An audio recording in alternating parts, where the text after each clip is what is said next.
Okay, I have with me today a very, very special guest who's quite dear to my heart. This young man, amazing young man, very kind, very courteous, very astute at what he does, very talented, and he's in the world of sports.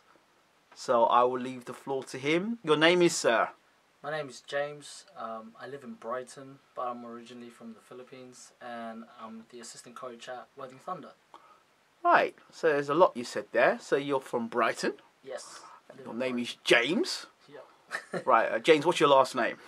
My last name is Quinto, James Quinto. Quinto. Yeah. Right, and you say you're originally from the Philippines. That's right. Oh, wow. Well, you know what I'm going to say to you, don't you? Manny Pacquiao. Pacquiao. Of course. So we can start right there, actually. Did you get to see the fight? I did. I watched it in my bedroom. Yes. But it was very, very early in the morning. Yes. But I thought he impressed me at 40. Yep. Which was good news. So where'd you hail from in the Philippines? I am originally from a province called Tuguegarao City. It's 8 hours from Manila. Right. So, well, 10 hours, I would say. 10 hours drive north of Manila. Or half an hour by plane. Right. So I was born there. It's a growing city. It's much bigger now, much popular than when I was young. Mm-hmm.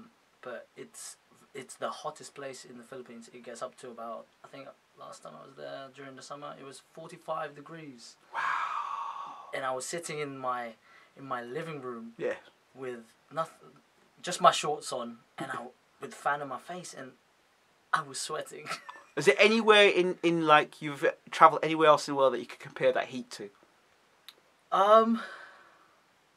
Probably recently I went to New York. Right. It was really hot in New York. I was travelling with my fiance and my at the time 5-month-old baby. Yes. And it was hot. I think it got to about 35, but the humidity and the heat of being in between those buildings, it was almost unbearable. Yeah. And we were walking through as well. It was crazy. I remember going through, I was in California and downtown LA, and I was just going through. I was going down to Gold's Gym just to see what it was like, and I was going downtown, and literally, the walls were like bzzz, really slow, and you could see the heat waves.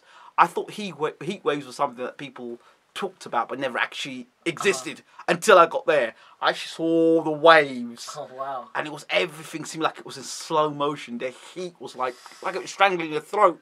Like, what is this? Some serious heat, but yeah. And I spent some time in the Caribbean, and I spent time in Australia, but that heat that was in California was, and then Australian heat was just as bad, where you see the flies in slow motion coming at you as well. But there are two types of heat that are not nice. I'm not very good with the heat. Okay. So when it gets really hot in England, yeah. I get ill. When I go back to the Philippines, I get ill for the first week or two. Yeah. Because I get to go to the aircon and then out. Yeah. But whenever it gets hot here in England, I can't cope with it. Can't People do it. say, "You're from the Philippines." And I say, yeah, but I haven't lived there for 15 years. I moved there when I was young. I can't cope with it anymore. So, in terms of, we'll go back to Pacquiao for a second. So he lives, is it General Santos, is it? General Santos is the South Island. Right, okay. Mindanao. Okay.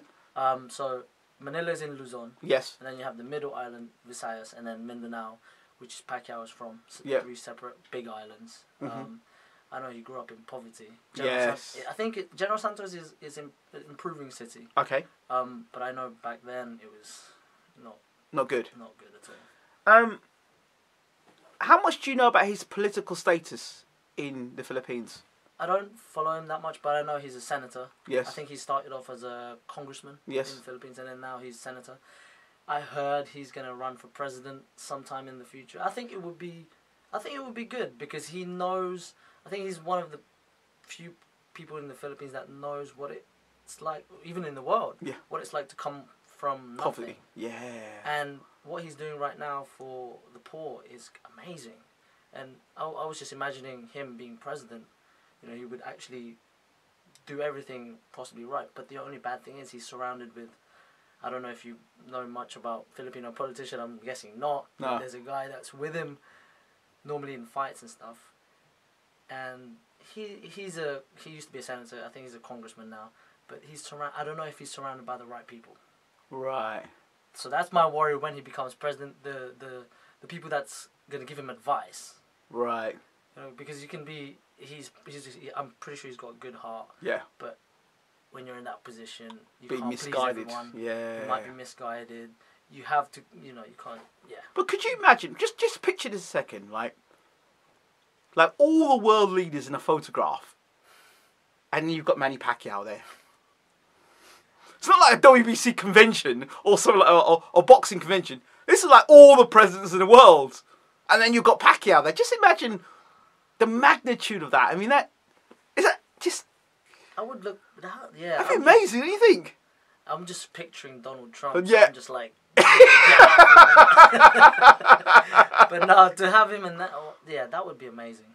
And his English is improved. I don't know if many people notice it, but that's one of the things I've noticed in the last 5 years with him. Yeah. He's actually studied how to speak English, and his English is improving every time. Because I know he used to get a lot of stick.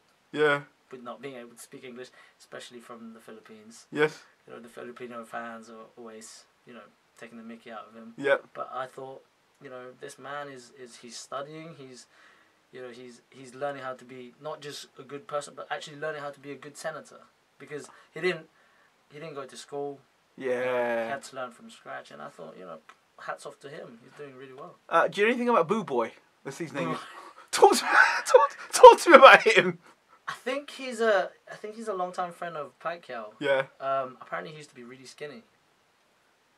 That's what Pacquiao used to say. Yeah. But I think he used to train him when, I know in 2001 when he fought Ledwaba. Yes. And Boo Boy was already in his corner. Yeah. But I know they're really close. Yeah. Like he's almost like a family to Pacquiao. I don't know much about Boo Boy, but he seems like he's got, it's almost like it's Pacquiao's guidance. Yes. Whenever I see him in the ring, when he's talking to Pacquiao, it's always like he's always giving him good advice on what to do, and sometimes funny advice. Yeah, Boo Boy. But I think Boo Boy is a good. What's the word? Good influence, maybe. Good influence. Good influence to Pacquiao. What about Pacquiao being president and Boo Boy vice president? No. No, we can't have that. Why? He said he's a good influence, right? He can be a PA to Pacquiao. I don't think vice president. Boo Boy. No, we need someone who's actually, I hate to say it, educated. Not educated. Oh, that sounds bad. Sorry, Boo Boy. He can be a good PA to Pacquiao, but we need someone who will be a good vice president. Oh dear. Oh dear. The hate mail is beginning already. Yeah. You leave our Boo Boy alone. So okay, talk to me a bit more about the Philippines in terms of the culture. Obviously, from the UK to the Philippines, or from the Philippines to the UK, the cultural differences. I mean, obviously you said you came here. When did you come to the UK? I moved when I was 10. So in 2000, I was born in 1993. Yeah. So I moved in 2004, just before my 11th birthday. Yep. I'm now 25. Okay. So 15 years here. My mum moved just before the 9/11 happened. Oh wow. So, and I know after 9/11, from the security got tighter. Yeah. So I was very lucky, to be able to move here. Right. At that time, but the culture is difference between England and Philippines there's a big difference. Okay. I would say, maybe not so. I mean, yeah, there is a big difference. In what sense? What culture different? I mean, how people are integrated, community, how that all works, and food, culture. Or what? Yeah, the things that would be very different. You'd think. From what I've heard, well, when my friends have gone to the Philippines, they visited the Philippines, and they said that they're all welcoming. Everyone that I've heard that's been to the Philippines, they said Filipinos are so welcoming. And actually, from my childhood, I remember in our street, everyone knew everyone. Yeah. Our doors weren't locked. Yeah. I think it's a neighbour. We call him Uncle. Yes. And they're just coming for food. My grandma's like, "Oh, have you eaten?" Like, "Oh, actually, I haven't. So come on, come have some food." Yeah, and that's the culture that I remember growing up. You Right. know, the openness and the giving. And then when I came here, it was quite different because I feel like everyone's so closed.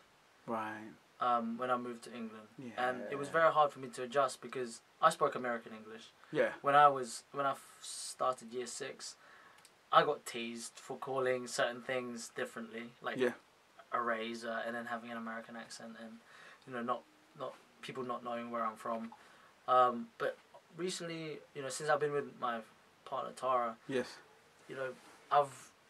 she's told me stuff as well from when she was young, and she said we had similar background growing up. Our culture back then, it was pretty similar to how you grew up. Like, when her grandmother lived in Whitehawk in Brighton. And Yes. like everyone knew everyone. Yeah. You could leave your house when you're a kid, when you're 8, and just go down the shop, and no one would worry. Yeah. But now it's like, oh no, don't let 8-year-old go out just in case, But no, I love England. I consider myself. I think I'm pretty patriotic. You're a Brit then.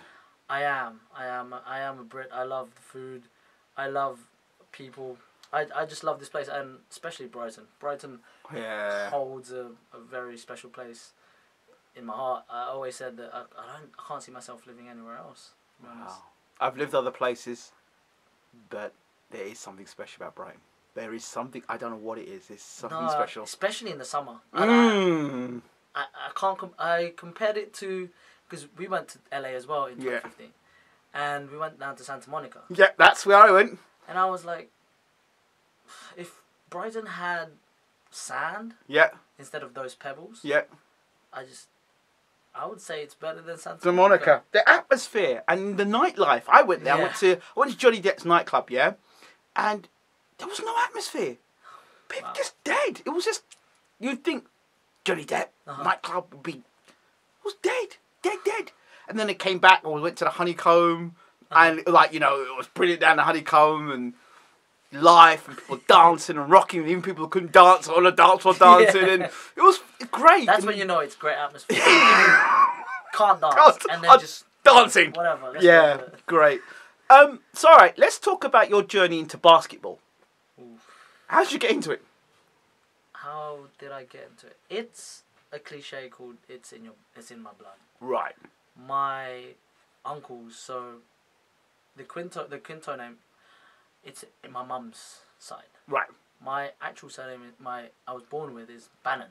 Bannon. It's my dad's name. Okay. But I changed it to Quinto when I got a bit older. You mean Bannon, like the footballer Bannon? Yeah, but spelt differently. Okay. I think he's Irish, isn't he, Bannon? No, is he English? English? Irish? I don't know which one. But he used to play for Aston Villa. The same Bannon, Good play on Football Manager. Was. Yeah. But I think I was about 4 when I first watched an NBA game. Right. But all my uncles played basketball. Yeah. From high school to college. Right. And as I was growing up, I started watching them. I said, I like this game. I picked up the ball, and we used to have a hoop in our garage. I couldn't touch it. Yeah. And I was like, I'm gonna touch it one day. And all I remember is just playing basketball after school, missing assignments because I wanted to play. And the earliest memory I have is watching the Los Angeles Lakers. I'm a big Los Angeles Lakers fan, with Shaquille O'Neal and Kobe Bryant. Not many people know, but I am a diehard Laker fan because I remember watching them 1998 was the first time I watched them, and ever since, I'm very lucky to have seen them win 5 championships and lose 2 in my lifetime, and I know not many people get to see their sports club win any silverware. Yeah. In their lifetime. I know some people waited 80 years to watch the Chicago Cubs win a World Series. That's pretty crazy, and so I'm pretty lucky. But the real reason why I wanted to get into basketball is I was always one of the small guys. Ever since I was growing up, my cousin, who's in Washington. He was always bigger than me. He calls me now his big little cuz. Yes. He was always bigger than me. Everyone else was bigger than me. And my uncles never wanted me to play. They said, "You're too small. You're too small. You're too young." I was like, you know what? And that my mentality started from there, because they were like, "You're too small. You're too young." So I said, you know what? One day, when I grow up, I'm gonna beat you so bad you're not gonna want to play with me. And you know, it carried on. And then when I moved here to England, actually, the love for basketball disappeared, because there was a transition. It was quite hard for me. I left all my friends. I didn't know what to expect of England moving here at the age of 10. And there was a brief, I think it was a year or two, where I stopped watching basketball until one of our family friends came to England, and then he reintroduced me to basketball. But yeah, it was my uncles that got me into it, not knowingly. Yeah. Not knowingly, but they were the ones who They drove inspired you. Exactly. And then when I moved to England, my family friend got me back into it. That's when I started playing for my high school team, Cardinal Newman. Cardinal Newman. Catholic school. Yes. Best school in Brighton. Yes. I'd say. Yeah, so I started playing there in year 7 and rediscovered the love for it. I actually got worse because I didn't play it for 2 years. But I spent this summer with my stepdad. He said, "You're pretty good." And I said, "I know, I used to play it." And he's like, "Okay, let's spend this summer to improve you, and maybe you could join a club." And I was like, "Oh, I'd like that. Make new friends and actually show off my skills." And actually that summer helped me improve a lot. So I joined a club called Brighton Cougars at the age of 12. And I didn't know anyone in the club. It was new to me. I was a shy kid still. You know, it's still new to Brighton. But that summer, that 3 months I spent with my stepdad in the park was the best 3 months I've ever spent. I always say now to the guys, the people I coach, I say, it doesn't take long to be a great player if you just work every day. You know, it doesn't take long. And so I joined Brighton Cougars, and I played my first match. It's pick number 10, and my first match I scored on the wrong basket.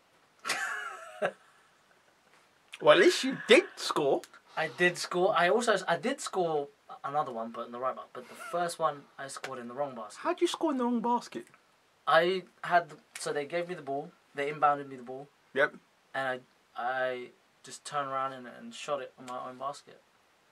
But everyone else is over there, so I was like, "Oh, I've got a free basket." I shot it. And I was like, "Oh, it was the wrong one." Oh, I've got a free basket. Yeah. They don't want to defend me, so I was like, "Okay, see ya." And then my Wow. coach was like, "No, it's the wrong basket." I was like, "Oh, okay." I was really nervous when I first played. Of course. Not because I don't know. After all these years of rejection, I would say rejection from my uncles, and also rejection from my elementary school in the Philippines, it was like, "Oh, I finally got my chance." And maybe it was all that build up, like, I have my chance to score a basket in a real game. I messed it up. But that was my first year of basketball. Was probably I had a coach called Charlie Baverstock. Some of my friends aren't a big fan, and I know if you're from Brighton and you're watching this, you'll probably, it'll be a touchy subject with Charlie. But I actually respected Charlie in a way, in a weird way, because he taught us to be disciplined. We didn't realize it back then because we were young, but looking back at it, he's the first person that taught us how to be disciplined. We weren't allowed to say anything bad, otherwise he'd tell us off. He wouldn't allow us, if he heard us swear or say any bad words just because we miss a shot or miss a layup or whatever, he would punish us. He didn't really coach us. Looking back at it, we coached ourselves. Some people think that some good coaches let you coach yourself, and actually that's a way of them coaching you. But he was the first person that believed in me, and he's the first person that believed in me and told me that I can do it. I wasn't one of the smallest in the team. I think I was one of the biggest actually. At 13, I just didn't grow. And then fast forward on the next year, I got even better. We played under 14s National League again with Brighton Cougars, same teammates again, and we made the Elite Eight. It was called Elite Eight back then. We made the quarterfinals of England basketball. So there was 8 teams left, and we lost. We lost by 1 point. Oh no, 6 points to Westminster Warriors at the time. So if we got through, we would have been in Manchester or I think Leicester competing for the, for the semi-finals. It was the finals and the semi-finals were on the same day. And then the next year we made it again. I'm just thinking this is going on and on and on. But it's good. People are listening. On the 14s, under 15s, it was the same result, but we played our rivals, the Worthing Thunder. Which now I'm quite. It was weird when I joined Worthing Thunder because I was never a fan of the Worthing Thunder. Right. Basketball team. There was always a rivalry between us, a respectful rivalry. Yeah. Because now, the guys that we used to play against were friends and cordial. But back then we wanted to beat them. They wanted to beat us. But what was it about Worthing Thunder you didn't like? We thought they were arrogant back then. Okay. But were they good? They were good. Did they have reason to be arrogant? They did. Okay.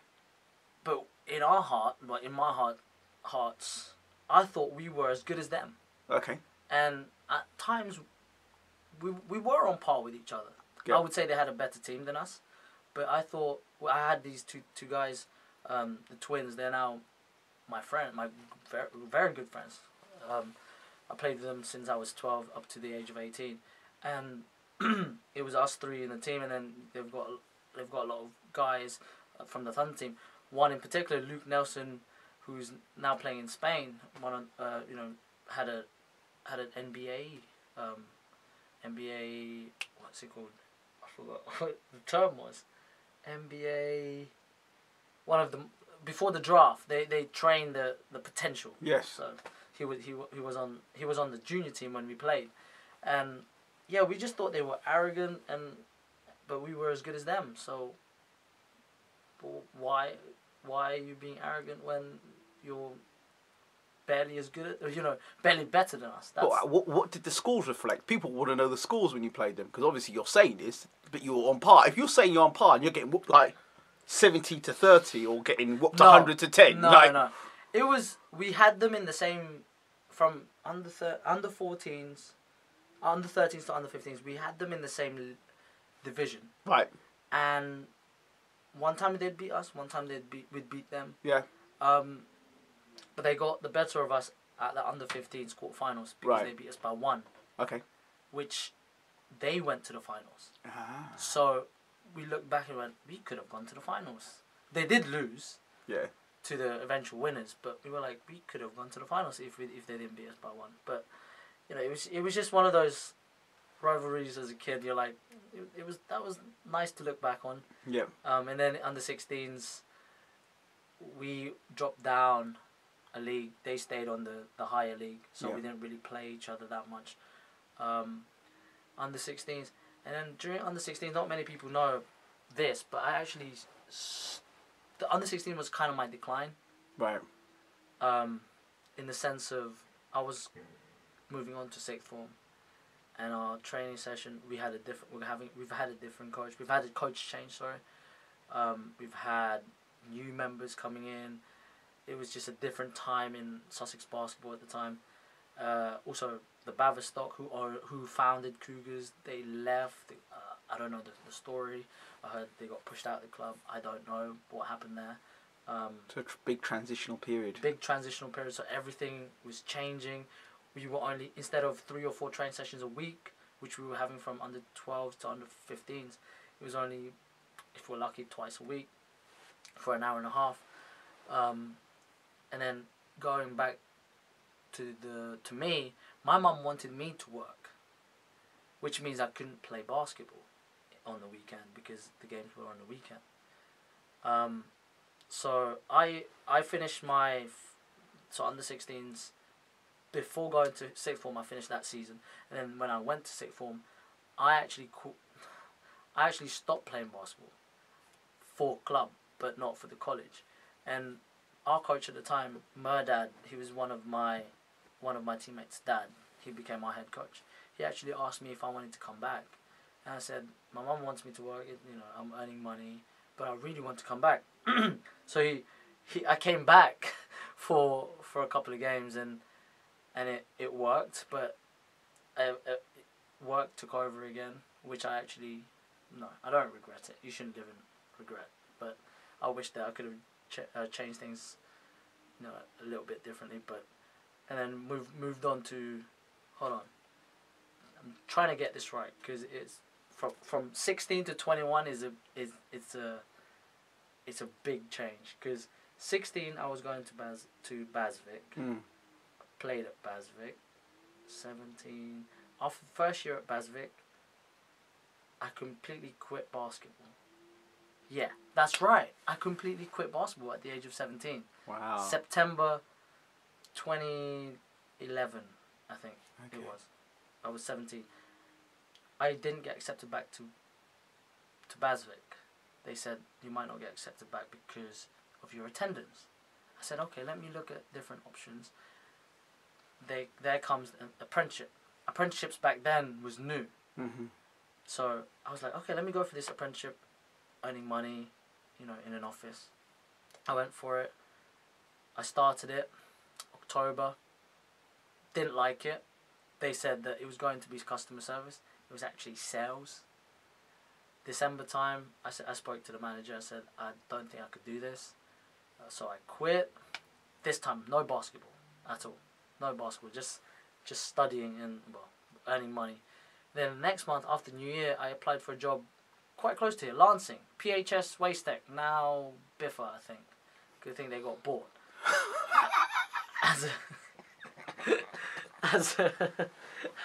I applied in January as a credit control executive. Oh, that sounds very, very... It sounded very... Sounds fantastic. That's the sort of thing that you say around a dinner table. So what do you do? I'm a credit control executive. Yeah. Executive credit control. It sounds really great. What is it? Credit control executive, what I did was collecting money from people who owed the company debt. You basically was like a debt collector. A debt collector. But a nicer debt collector. Because, yeah, I got interviewed, and on the same day they got back to me and said, we want to accept you. I said, oh, wow, great. As a 17-year-old, you know, going into this big world of work, I was pretty excited and earning this nice amount of cash while my mates are still in college. I said, okay, I accept it. It was quite funny because I didn't actually... Credit control involves maths. And I wasn't very good at maths. And they knew that. So it must have been something in the interview that impressed them. You know, I like to think of myself as a hard worker. Yeah. That's one of my pitches at the interview.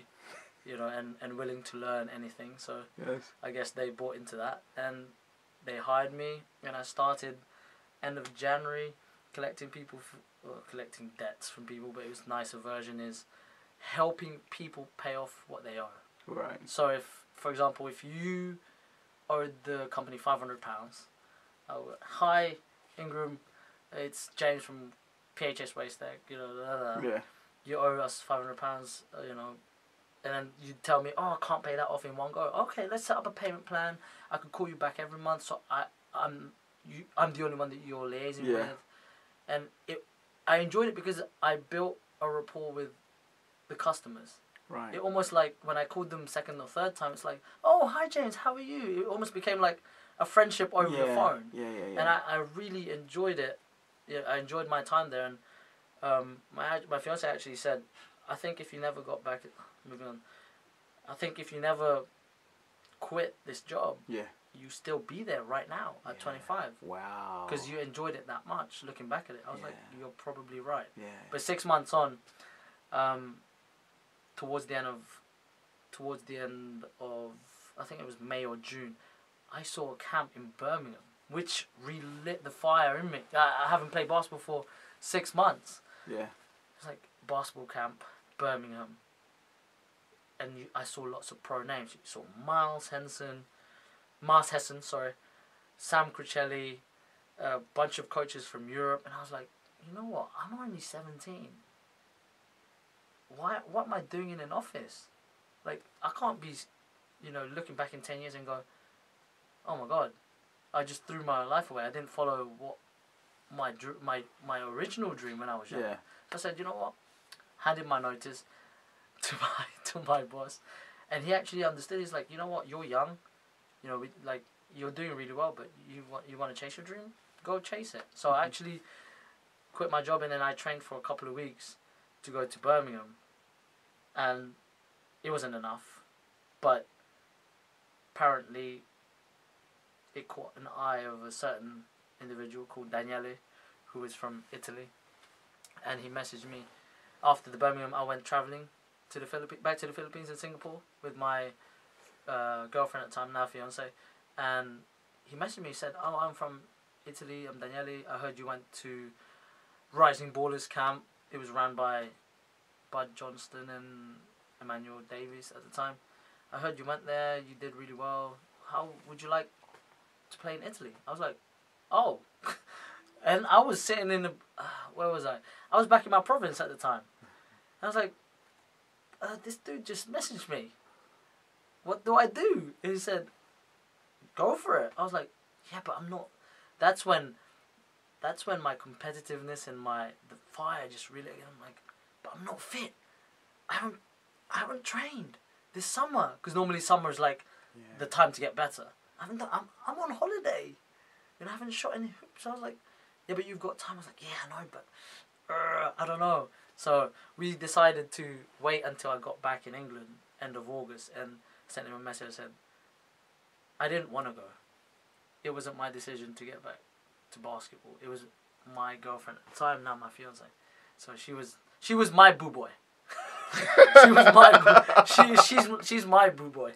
Yeah, but you don't think very highly of boo boy. So I'm not sure if you should say that. Oh no. I'm not taking it out. Uh-oh. Can we just edit that bit? But no, she's the one who pushed me to go to Italy. Right. I had an injury when we were in the Philippines. I fell off a big flight of stairs, and I badly sprained my ankle. And it hasn't recovered. I have a very bad ankle sprain. When I had it, I think the first time I had it was when I was 14. It's never got better because I never rehabbed it properly. But at the time, when we came back, I was like, I'm not ready to go. I don't want to go because if I go, it'll just be a waste of my time because I'm not fit. Mm-hmm. The guys I'm going to be training with, they've already been training. I have a lot of catching up to, and she was like, no, you're going. And then one evening I was on the computer. She just said, I've booked you a ticket for next week. I was like, huh? You've booked me a ticket? I was like, oh my God. It was a couple of days before my birthday. I was like, that means I'm my 18th birthday. And I said, okay, shoot, I have 2 weeks to prepare. So I started preparing and stuff. I started preparing for it, and the day came, and it was very hard because I almost remembered moving to England when I went to Italy, because I played for a team called Ascoli basketball in 2 hours east of Rome, and there's only about 50,000 people that lives there, and no one speaks English. So it was a weird transition again. But I moved there, spent my 18th birthday on the side of the road on Skype to my family because we didn't have Wi-Fi in the house. So it was like I was very homesick. I wanted to be home. I was like, you forced me to go out here. But fast forward 6 months on, fast forward 3 months on, during the Christmas break, she visited me, and I had to thank her because without her, I wouldn't be training 6-7 times a week, playing 2 matches a week, and I enjoyed basketball again. I really enjoyed basketball, and it was helping me get towards my dream again. I mean, my scouting report midway through the season, I saved it on my computer, and I sent it to my family members, and they were like, "Wow!" I was like, I even shocked myself, you know, because I'm not a guy who would post stuff on Facebook, and I don't really like bigging myself up, even to my friends, because I don't really have a big ego in that way. Yeah. I try and stay humble as much as I can, but I just had to send them this scout report. I said, this is what the coach wrote about me, and all the good things, and then the bottom bit was like potential, and it was like semi-pro / pro. I was like, oh my god, like I wish I didn't stop basketball, because I was like, and at the time I didn't even feel great. I felt okay. I felt really fit.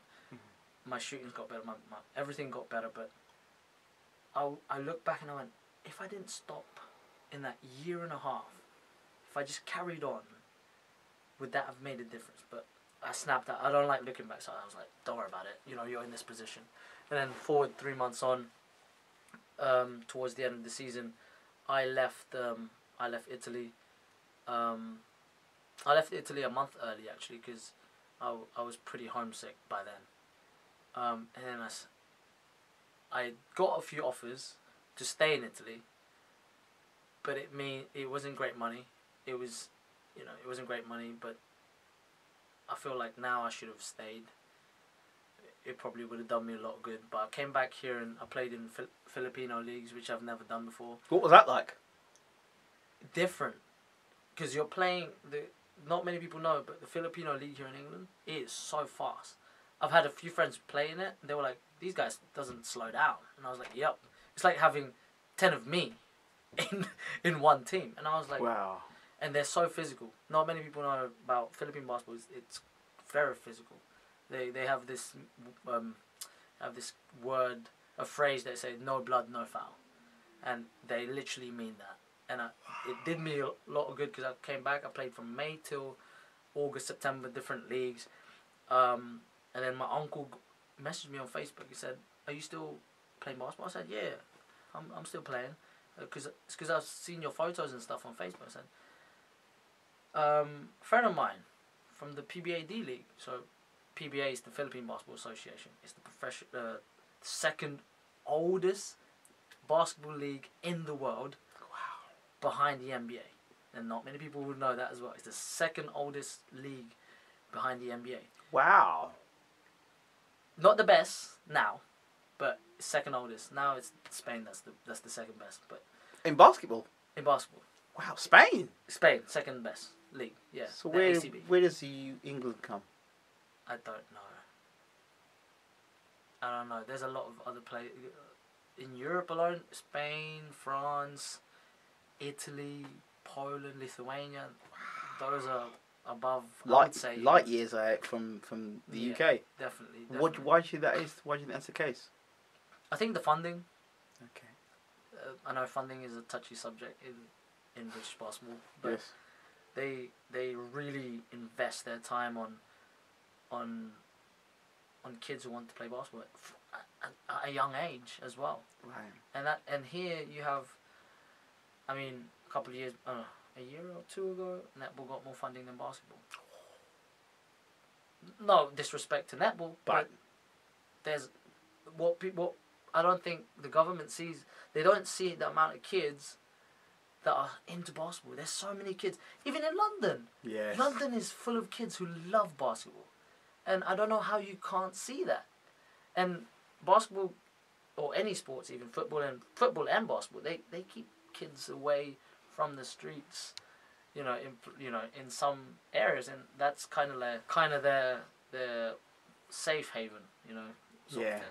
And I think that's one of the reasons why England basketball are a little bit behind is their funding. Yeah. But yeah, going back to the PBA thing, my uncle messaged me and he said, one of my friends, he's the manager, and he said, do you want to try out for their team? And I was like, the PBA D-League? Are you sure the PBA D-League? He was like, yeah.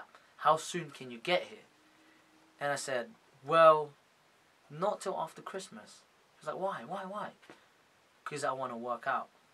I don't want to go and turn up and live with the guys and I'm 10 steps behind them. I want to be there. I want to be on tip-top shape along with them. Yeah. So he was like, okay, when can you come? I said, just after January. So he said, okay, that's fine. I'll let him know. So around October time, I started working out some of the hardest workouts I've ever had to endure, and it was, shout out to Noel Pollock who helped me in those 3-4 months to get in shape, and then after January, I headed off to the Philippines for a couple of months, and it was a big eye opener, and I was training with the PBA D-League guys, and they were getting up at 4 in the morning jogging, and they'd have another practice at 12 and another practice at 7. I was like, wow, like this is the real deal, and so I spent 2 months there, but this is the real reason why I stopped playing basketball. Like, I think I was 2013. I was just about to turn 20. That's when I had to come to sort of an agreement with myself, and it's one of the toughest things to do as a sportsman, especially a young sportsman, is I finished one of the practices I finished in the evenings. I sat down after dinner, just by myself, and I had an epiphany. I said, if I stayed here, the conditions aren't good. Again, you could look at it as I'm being picky, but it was not great. It wasn't really great. The other option was staying in the PBA D-League. That's one option. The other option was going to the UAAP, the collegiate basketball league in the Philippines. But that means I have to stay there for 4 years and rely on my mum again after already being in full-time work. So I've had the taste of money, and I had the taste of being independent. And I came to a realization that I didn't want to pursue my basketball dreams anymore. And that was a really tough moment to swallow, and to really accept. I think that's the right word. And I called up my mum and I said, you know what, Mum, I don't want to do basketball anymore. I could still pursue it for the next 4 or 5 years, but if I went back to England, and let's say the basketball thing didn't work and I went back to England, I'd have to start from scratch again with trying to find jobs, etc., etc. You did all you can to bring us to England. Now it's time for me to support you, because you've been supporting me in my basketball. So she was like, okay, is that what you really want to do? And I said, yeah, it's what I really want to do. So a couple of weeks after, I flew back to England, and my pursuit of basketball, professional basketball, stopped there. I came back and started playing for my local club again, Brighton Cougars, and some of the Filipino leagues. But not a lot of people actually know that. That's the last bit.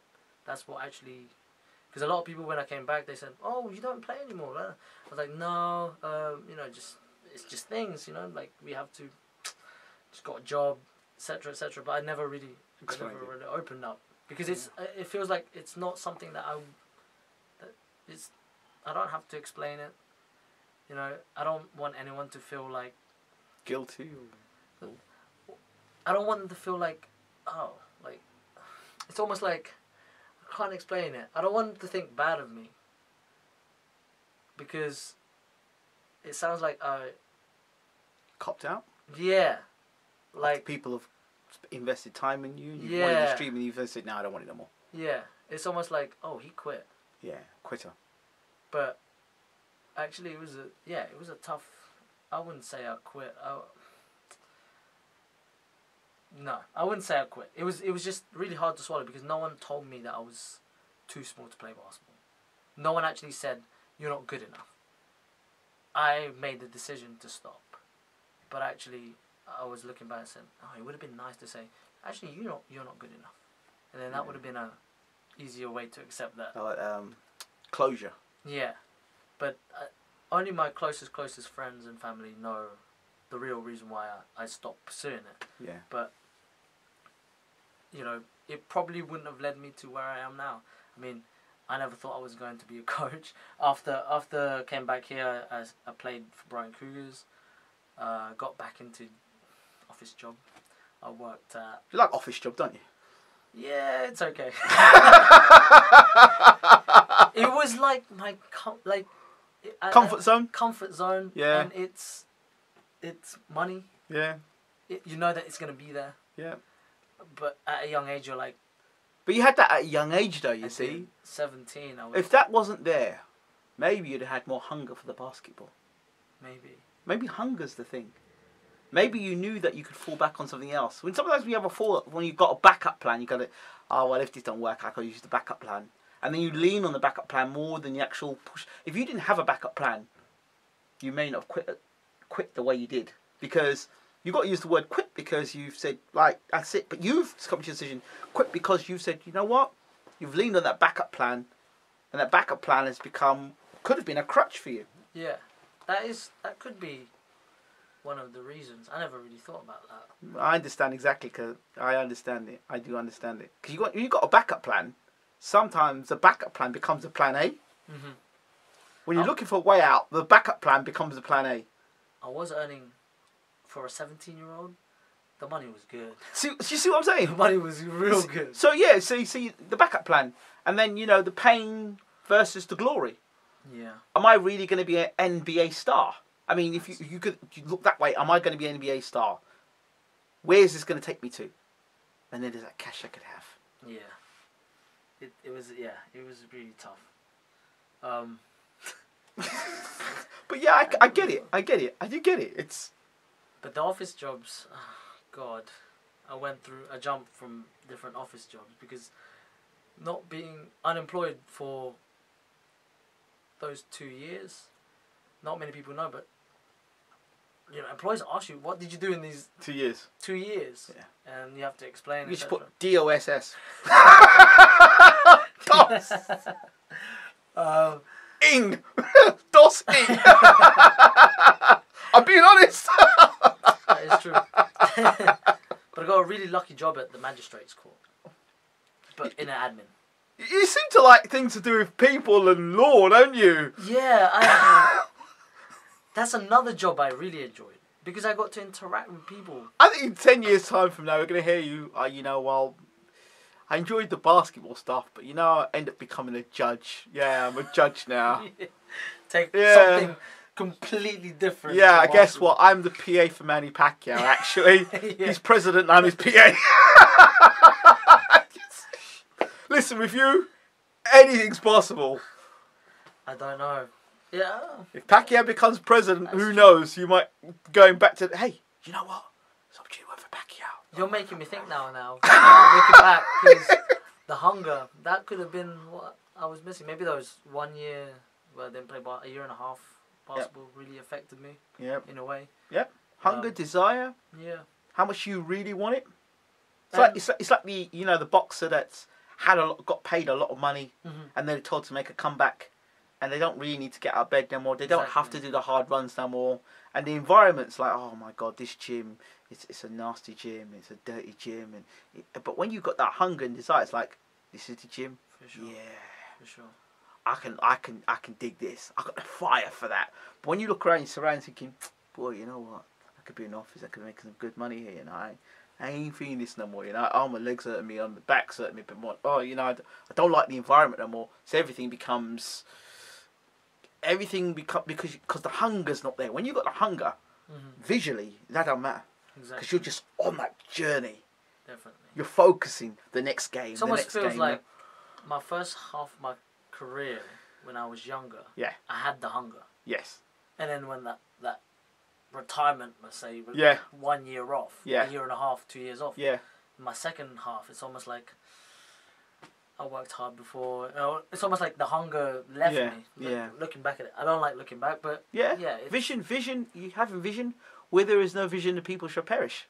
And a situation might be there where the vision was shut off, and maybe the second half of it was really more out of ego. and pride, as opposed to real passion and desire. The first half was passion, desire, and proving people wrong. Wow, that is, yeah. Because remember, you were told you couldn't do something. Yeah. You were doing it. So what was the next motivation? Yeah. That is. Well, after you've proved your point, well, all right. So people have seen you can do it. Yeah. But now things are getting a little difficult because now you're having to play. Mm-hmm. Not because you're proving people wrong. You have to actually play for yourself now. Yeah. That's a good point. It's interesting. But that's... But yeah, I thought, I mean, at least, I look back at it and I said, at least I wasn't deluded. And when you have athletes who just, they want it, but they don't want to work hard for it. Mm-hmm. And you're just kidding yourself. Absolutely. Because, you're aiming for something that's not going to happen because you're not working hard for it. So how did you get to Worthing? How did I get to it? I started coaching 3 years ago in the Filipino leagues. Again. So I stopped playing in the Filipino leagues, and Wow. they were like, James, do you want to coach us? And I was like, you know what, I will. And then that's when I found out like I could actually give guys direction and things to do on the court, and they will do it, and things that I might not be good at, but actually you have guys that can do it. Uh-huh. So that's how I kind of got into coaching. Similar way. there you go. I found that the passion for coaching was far more... I had more passion for actually coaching and seeing a team play well than my own personal performances was more important. Was less important. It was about giving and giving back. Exactly. And that was like the eye opener, because the guys that I coach, I played against and I played with, but I had a kind of rivalry with them. Like, we played for different teams. Yeah. They were from Worthing. I was from Brighton. Yeah. So we played against each other. But at the time, it was more like, I want to see you guys succeed. Yeah. And it took us some time. It took us about 2-3 tournaments before we won the trophy. Yes. And then I got into Brighton Cougars juniors coaching. Yes. Local league. And then it moved on to that year. Tom Ward messaged me on February, when was it? 2017. Yeah. He said, oh, I heard, you're coaching for local league, blah, blah, blah. If you ever want to get involved in coaching, message me. And I was like, and at that time I was talking to my fiance Tara. I said, I would love to be a full-time coach. I don't even care about the money. Yeah. And I found this real hunger to really coach. Yeah. And a week later, Tom messaged me. I was like, oh my God, this could be it. But at the time I was still in my office job, law firm, office job, up in Crawley. Oh dear. And I was thinking about the coaching, and he was like, let's talk. So we met up all the way through summer, from February to all the way up to June. And July that year, I quit my office job to go for a full-time job. And the same year, found out that it was a big career change. Less money. You'd say less money, but it was doing something that I actually loved. Exactly. And around the same time, found out that she was pregnant. So it was like, wow, what are we gonna do? She was like, no, don't worry about it. You're doing something that you love. So again, my boo boy came in, and she's like, nope, you're doing something that you love. This is what. Look, basketball is knocking again. You keep trying to fend basketball, push it away, but it keeps coming back. It keeps coming back, so you can't push it away this time. So I said, okay, let's do it. So I quit my job, went on a nice holiday in August. Yes. Before I started in September. Yep. And I started coaching at South Coast Elite, and then got into coaching Basvik, which is we're in the EABL. I'm the head coach at Basvik college team. So we're competing in the top college league in England. And then fast forward to this September gone, 2018, when Zaire came in, they asked me, do you want to be an assistant coach at Wellington Thunder? And I was like, okay. I said, yep, this would be a good challenge, different to college basketball, coaching 16 to 18-year-olds. Yeah. Also seeing how different personalities work. That was, my first year of coaching. I really learned a lot because I live with George now, George Ebanks from Welling Thunder. Yeah. And he's seen me a few times up at 12, 1 o'clock watching previous future opponents from my college team and seeing how I could help my team win, and that's how I improved my coaching the first year. So this when Zaire asked me, I said this is going to be a challenge because coaching men's, so it's bringing me back to when I first coached the Filipino guys, because there's a lot of different personalities. Yeah. Guys don't want to listen, so I'm like, is it going to be the same? Egos, it's going to be there. But I said yes automatically because of the level of basketball that I'm going to be coaching at, and the amount of experience and guys I'm going to be around with. Lots of basketball brains, lots of different personalities, and it's only going to make me a better coach. So I said, yeah, let's do it. And that's how I got the job. The job, basically.